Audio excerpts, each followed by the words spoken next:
fondamental, celui de l'invasion de l'Europe.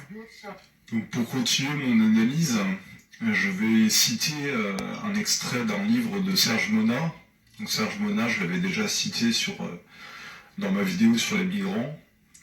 Donc ce livre, en fait, c'est Le gouvernement mondial de l'Antéchrist. C'est un livre qui a été publié en 1994, c'est-à-dire 5 ans après la chute de l'URSS.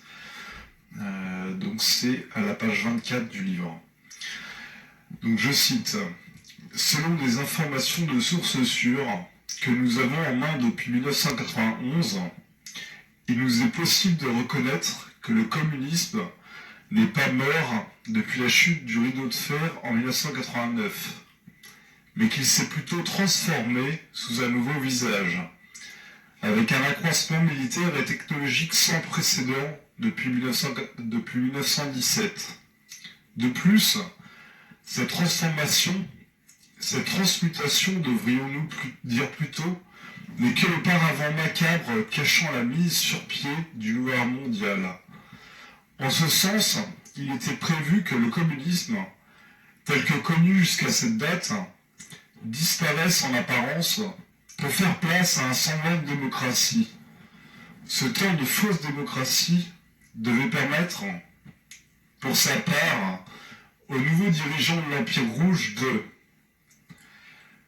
céder un contrôle nominal de l'Europe de l'Est, encourager en surface seulement la naissance de l'éclosion de mouvements démocratiques en Europe de l'Est et à l'intérieur même de l'URSS, d'ouvrir le rideau de fer et détruire le mur de Berlin, permettre la réunification de l'Allemagne de l'Est avec l'Allemagne de l'Ouest, affaiblir ainsi l'économie de l'Allemagne occidentale et permettre à l'extrême l'émergence de tensions sociales et politiques intérieures, déclarer ouvertement la mort du communisme, la fin de la guerre froide et la supposée disparition des partis communistes de l'Union soviétique et de l'Europe de l'Est, avec l'aide du KGB, purger l'ancienne garde et placer à l'arrière-plan de la scène politique les communistes et les anciens collaborateurs communistes,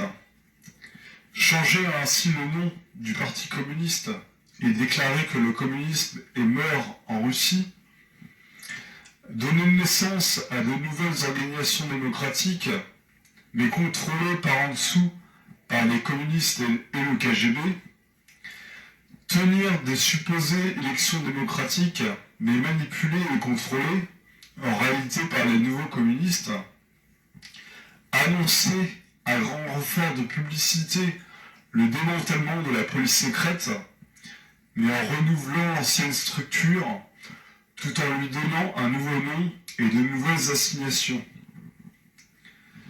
Utiliser la période d'euphorie et de confusion créée par la séduction de la chute du communisme pour renouveler, sous couvert de désarmement et de paix, le matériel militaire soviétique et détruire l'ancien.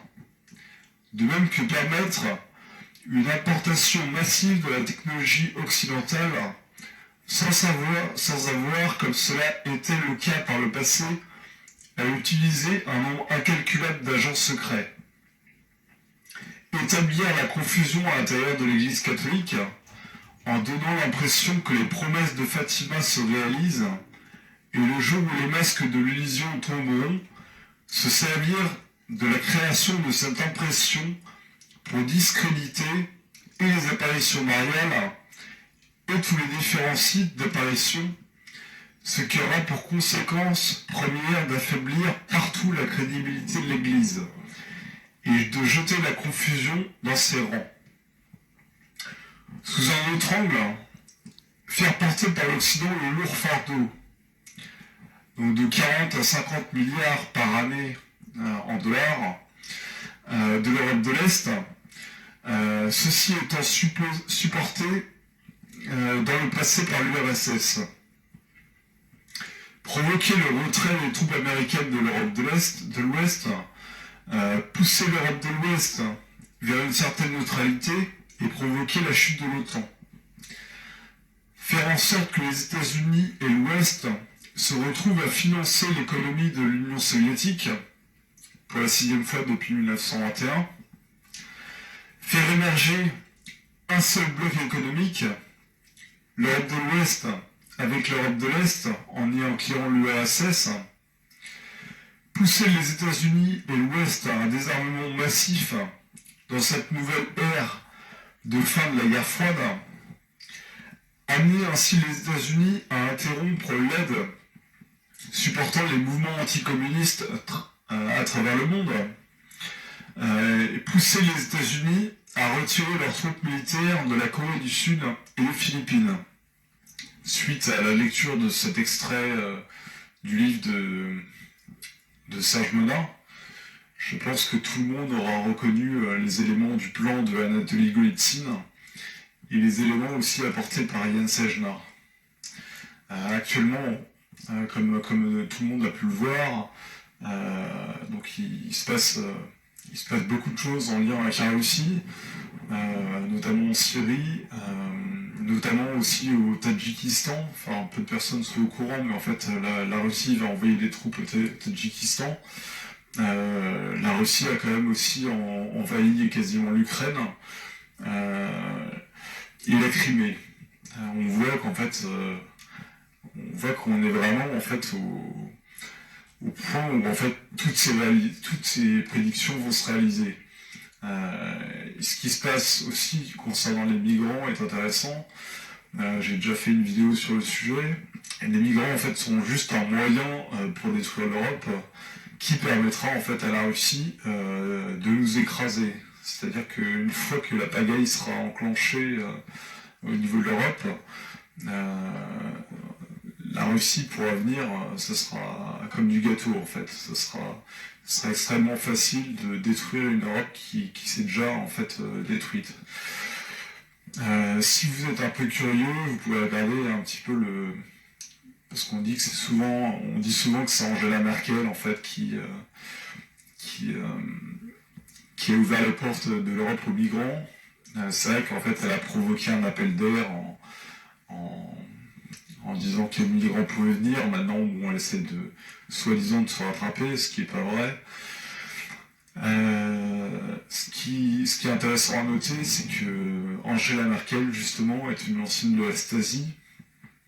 Donc en fait, une soi-disant ancienne, entre guillemets. Parce que pour moi, en fait, elle n'a toujours pas quitté cette idéologie communiste. Elle fait partie de ces agents, en fait, de la 5e colonne qui en fait, vont aider la Russie à conquérir l'Europe.